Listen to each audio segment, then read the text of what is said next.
요한계시록 4장에 기록된 이 말씀을 통해서 하나님께서 주시는 은혜를 우리가 함께 나누기를 원합니다.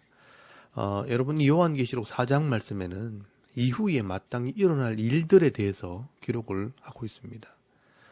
요한계시록은 크게 세 가지 구조로 나누어져 있다고 말씀을 드렸습니다. 네가 본 것과 이제 있는 일과 장차 될 일에 대해서 기록을 하고 있습니다. 네가 본 것은 우리가 앞에서 말씀을 나누었던 것처럼 요한계시록 1장에 영광의 주님이 교회와 이 지도자들을 지키시는 모습입니다. 그리고 이제 있는 일은 요한계시록 2장과 3장에서 그 당시 소아시아 7교회에게 주셨던 이 칭찬과 책망의 말씀들입니다. 그리고 세 번째로 장차 될 일은 이제 요한계시록 4장부터 요한계시록 22장까지 이 전체 말씀이라고 할 수 있습니다. 그래서 1절 말씀에 보시면 이 일 후에 내가 보니 하늘에 열린 문이 있는데 내가 들은 바 처음에 내게 말하던 나팔 소리 같은 그 음성이 이르되 이리로 올라오라. 이후에 마땅히 일어날 일들을 내가 네게 보이리라. 이렇게 말씀을 합니다. 여기 잘 보시면 요한이 주의 날에 처음 들었던 그 음성이 말하기를 이후에 마땅히 일어날 일들을 네게 보여주겠다라고 말씀하는데, 여기 이후에 마땅히 일어날 일들이라는 말이 요한계시록 1장 19절 말씀에 나오는 장차 될 일과 같은 단어로 기록이 되어 있습니다. 그렇기 때문에 이 요한계시록 4장 말씀부터는 장차 될 일에 대해서 말씀을 하고 있는 것입니다. 그런데 이 장차 될 일에 대한 내용 안에는 조금 복잡한 구조가 있습니다. 먼저 4장과 5장 말씀에는 이 천상의 예배, 앞으로 우리가 참여할 이 하늘에서 드려지고 있는 이 예배의 모습에 대해서 먼저 기록을 하고 있습니다. 그리고 6장 말씀부터는 7인의 시대가 나오고 그 다음에는 7 나팔의 시대가 나오고 마지막으로 7 대접의 시대가 나옵니다. 그리고 요한계시록 20장 말씀에는 마지막 심판, 요한계시록 21장과 22장 말씀에는 새 하늘과 새 땅, 진짜 이 천국의 모습을 설명을 하고 있습니다. 이렇게 장차 될 일 안에는 또 다른 구조가 있는데 우리가 앞으로 이 한 장씩 말씀을 보면서 설명을 해드리도록 하겠습니다. 이 요한계시록의 이 구조를 우리가 먼저 이해를 해야 이 요한계시록을 좀 더 쉽게 이해할 수 있습니다. 하나님께서는 이렇게 장차 될 일들을 이 요한에게 설명을 하면서 먼저 보여주시는 것이 있습니다. 그게 뭐냐 하면 바로 천상의 예배의 모습입니다. 왜 하나님께서 이 요한에게 이 천상의 예배의 모습을 먼저 보여주시느냐? 이 절망과 고통 가운데 있는 성도들에게 믿음과 소망을 주시기 위해서 이 하늘의 예배의 모습을 먼저 보여주시는 것입니다. 그 당시에 이 초대교회 성도들은요, 로마의 핍박 때문에 이 카타콤이라는 지하 굴 속에 숨어서 초라한 모습으로 예배를 드리고 있었습니다. 그러나 앞으로 우리가 진짜 참여할 예배는 이 천상의 예배, 이 영광의 예배라는 것을 이 요한을 통해 미리 보여주시는 것입니다. 그리고 지금도 이런 천상의 예배가 드려지고 있다는 것을 보여줌으로 소망을 가지라고 말씀하는 것입니다. 그런데 이 천상의 예배를 이 구약시대에 먼저 본 사람들이 있습니다. 이스라엘 백성들이 하나님과 언약한 백성임에도 불구하고 하나님을 잊어버리고 우상을 섬기며 점점 악을 행함으로 이 망하는 길을 가게 될 때 하나님께서는 이사야 선지자를 부르시고 이 나라가 망하게 될 것을 선언하시게 됩니다. 그리고 이 말씀을 전할 이 이사야 선지자를 불러서 하늘에 있는 이 하나님의 보좌와 이 천상의 예배 모습을 미리 보여주십니다. 그리고 결국 이 하나님께 불순종함으로 이 나라가 망하게 되어지고 온 백성이 이 바벨론의 포로로 잡혀갔을 때 이 모든 백성이 절반 가운데 빠지게 됩니다. 이때 하나님께서 또 이 다니엘이나 에스겔 선지자를 불러서 이 소망의 메시지를 전하게 하시려고 이런 하나님의 영광의 모습을 미리 보여주었습니다.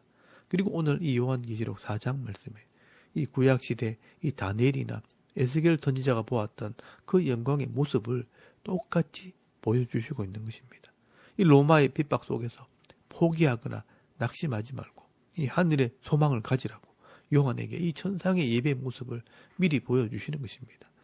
일단 먼저 이 예배의 모습을 한번 살펴보도록 하겠습니다. 여러분 2절 말씀에 보시면 먼저 성부 하나님의 모습이 기록이 되어 있습니다. 내가 곧 성령에 감동되었더니 보라 하늘에 보좌를 베풀었고 그 보좌 위에 앉으신 이가 있는데 라고 말씀을 합니다. 이 성령에 감동이 되었더니라는 말씀은 이 성령 안에 있을 때라는 말입니다. 이 모든 것을 성령을 통해 알게 하신다는 것입니다.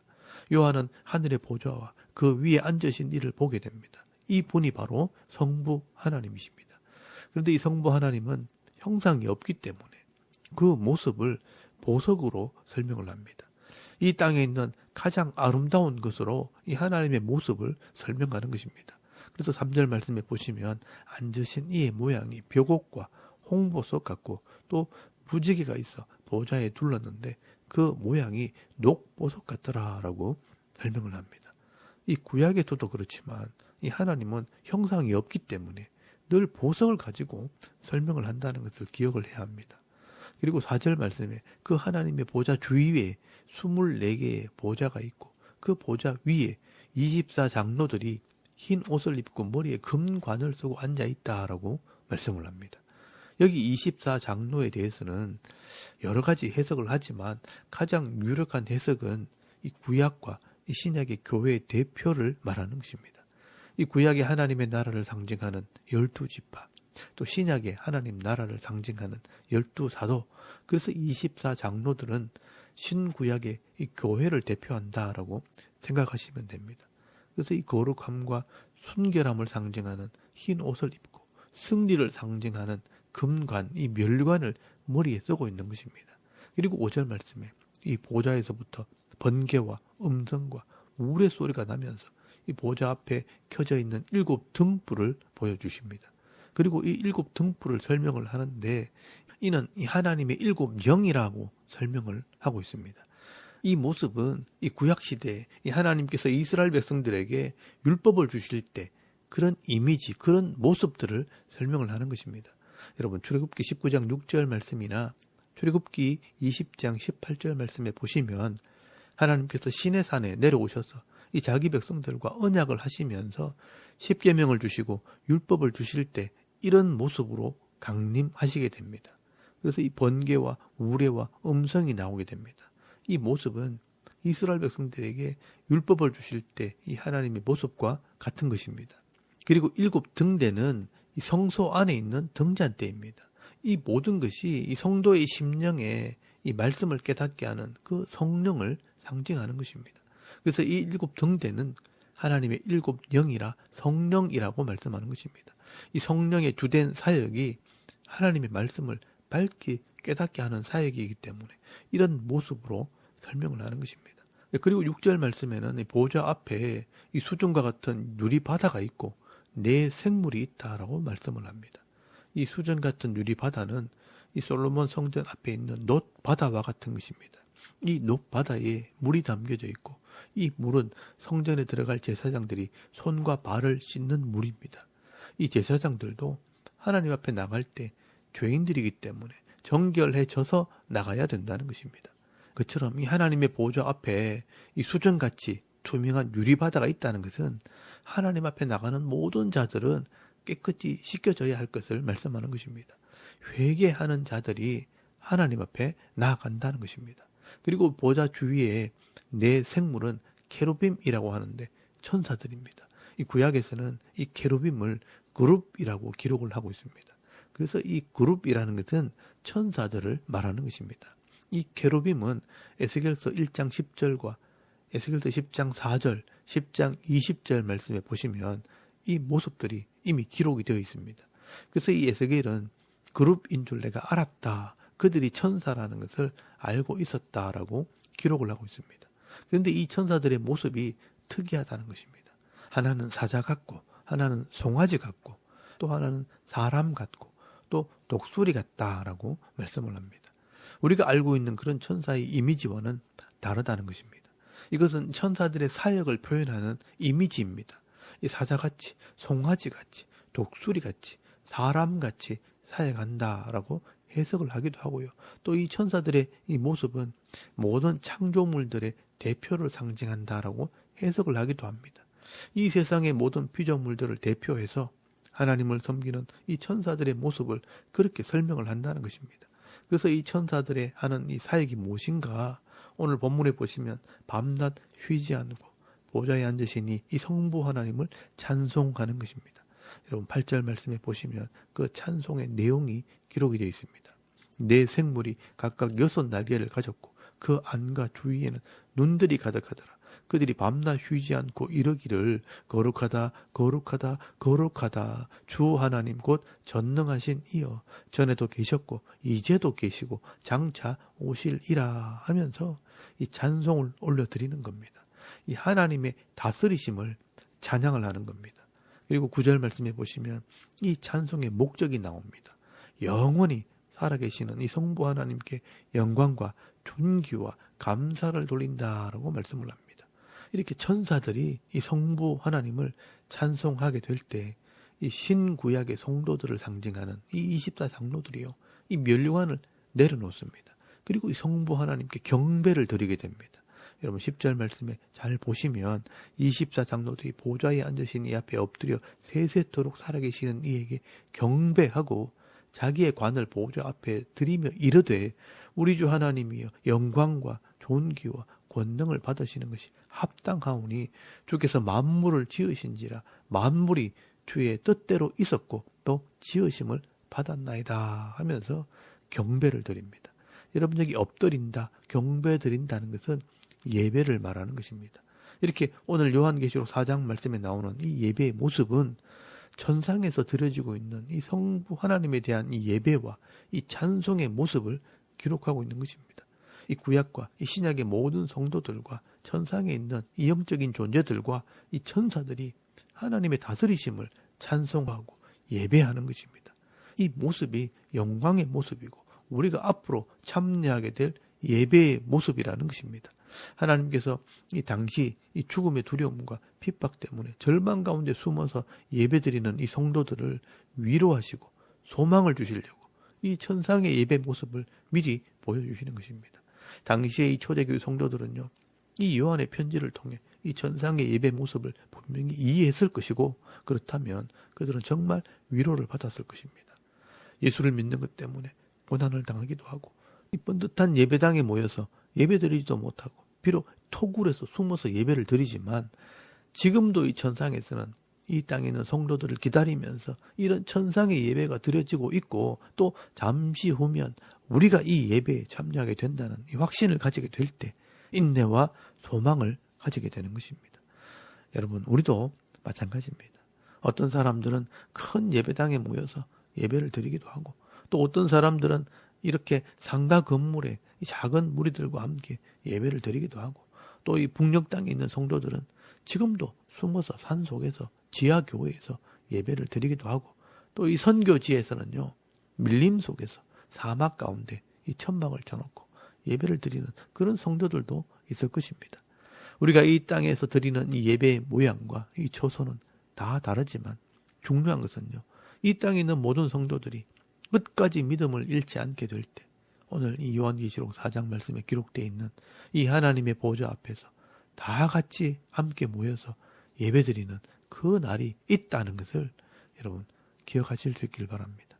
그렇기 때문에 우리가 이 땅에서 아무렇게나 살지 않는 것입니다. 그래서 이 사도 바울은 이 데살로니가전서 5장 말씀에 보시면 주의 재림을 기다리며 이 예배에 참여할 자들은 어떤 삶을 살아야 할 것인가 말씀을 하고 있습니다.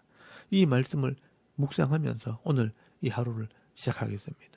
여러분 데살로니가전서 5장 4절에서 23절까지 말씀해 보시면요. 이런 천상의 예배에 참여할 성도들은 이 땅에서 이런 삶을 살아야 마땅하다라고 기록을 해놓았습니다. 함께 찾아보겠습니다. 여러분 데살로니가전서 5장 4절에서 23절까지 말씀을 한번 보시기 바랍니다. 형제들아 너희는 어둠에 있지 아니하며 그 날이 도둑같이 너에게 임하지 못하리니 너희는 다 빛의 아들이요 낮의 아들이라. 우리가 밤이나 어둠에 속하지 아니하나니 그러므로 우리는 다른 일과 같이 자지 말고 오직 깨어 정신을 차릴지라. 자는 자들은 밤에 자고 취하는 자들은 밤에 취하되 우리는 낮에 속하였으니 정신을 차리고 믿음과 사랑의 호심경을 붙이고 구원의 소망의 투구를 쓰자. 하나님이 우리를 세우시면 노하심에 이르게 하심이 아니요 오직 우리 주 예수 그리스도로 말미암아 구원을 받게 하심이라. 예수께서 우리를 위하여 죽으사 우리로 하여금 깨어 있든지 자든지 자기와 함께 살게 하려 하셨느니라. 그러므로 피차 권면하고 서로 덕을 세우기를 너희가 하는 것 같이 하라. 형제들아, 우리가 너희에게 구하노니 너희 가운데서 수고하고 주 안에서 너희를 다스리며 권하는 자들을 너희가 알고 그들의 역사로 말미암아 사랑 안에서 가장 귀히 여기며 너희끼리 화목하라. 또 형제들아, 너희를 권면하노니 게으른 자들을 권계하며 마음이 약한 자들을 격려하고 힘이 없는 자들을 붙들어주며 모든 사람에게 오래 참으라. 삼가 누가 누구에게든지 악으로 악을 갚지 말게 하고 서로 대하든지 모든 사람을 대하든지 항상 선을 따르라. 항상 기뻐하라. 쉬지 말고 기도하라. 범사에 감사하라. 이것이 그리스도 예수 안에서 너희를 향하신 하나님의 뜻이니라. 성령을 소멸하지 말며 예언을 멸시하지 말고 범사에 헤아려 좋은 것을 취하고 악은 어떤 모양이라도 버리라. 평강의 하나님이 친히 너희를 온전히 거룩하게 하시고 너희의 온 영과 혼과 몸이 우리 주 예수 그리스도께서 강림하실 때에 흠 없게 보존되기를 원하노라 라고 말씀을 합니다. 여러분, 오늘 이 말씀들이요, 천상의 예배에 참여할 사람들이 이 땅에서 해야 할 일들이라고 이 사도 바울이 말씀을 하고 있습니다. 하나님께서는요, 이 땅에서 믿음과 사랑과 소망으로 깨어있으라 라고 말씀을 합니다. 믿음과 이 사랑의 호심경을 붙이고, 이 호심경이란 말은 갑옷이라는 뜻입니다. 그리고 구원의 이 소망의 투구를 써라고 말씀을 합니다. 예수를 믿는 믿음과 말씀을 실천하는 사랑과 천국에 대한 소망을 가지고 깨어있으라 라고 말씀을 합니다. 그리고 이 교회 공동체가 서로를 돌아보며 격려하고 붙들어주고 참아주면서 이 세상을 향해서는 악으로 악을 갚지 말고 항상 선을 따르라. 하나님 말씀을 따르라. 그리고 항상 기뻐하고 쉬지 말고 기도하고 범사에 감사하는 삶을 살아라라고 말씀을 합니다. 그러므로 우리 성도들이 이 땅에서 이 마지막 시대에 영과 혼과 몸이 거룩하고 흠없는 모습으로 보존되기를 원하신다. 이렇게 말씀하시는 겁니다. 오늘도 여러분, 이 말씀들을 마음에 새기시고 앞으로 참여할 이 천상의 예배를 바라보면서 내게 주어진 이 삶의 현장에서 변함없이 예배의 삶, 거룩한 삶, 이 행복한 삶을 끝까지 살아갈 수 있는 저와 여러분의 이런 영적인 삶의 모습이 되실 수 있기를 주의 이름으로 축원합니다. 아멘. 우리 잠깐 기도드리겠습니다. 오늘도 이 천상의 예배를 소망하는 중에 예배의 삶, 거룩한 삶을 살게 하옵소서. 나라와 민족을 위해, 섬기는 교회와 가정을 위해서, 또 개인의 기도 제목을 따라 기도하고 오늘 하루 삶을 또 시작할 수 있길 바랍니다. 다 같이 우리 하나님께 한번 기도드리겠습니다. 살아계신 하나님, 오늘을 참 감사합니다. 오늘 이 아침에 우리 하나님을 예배하게 하시옵소서.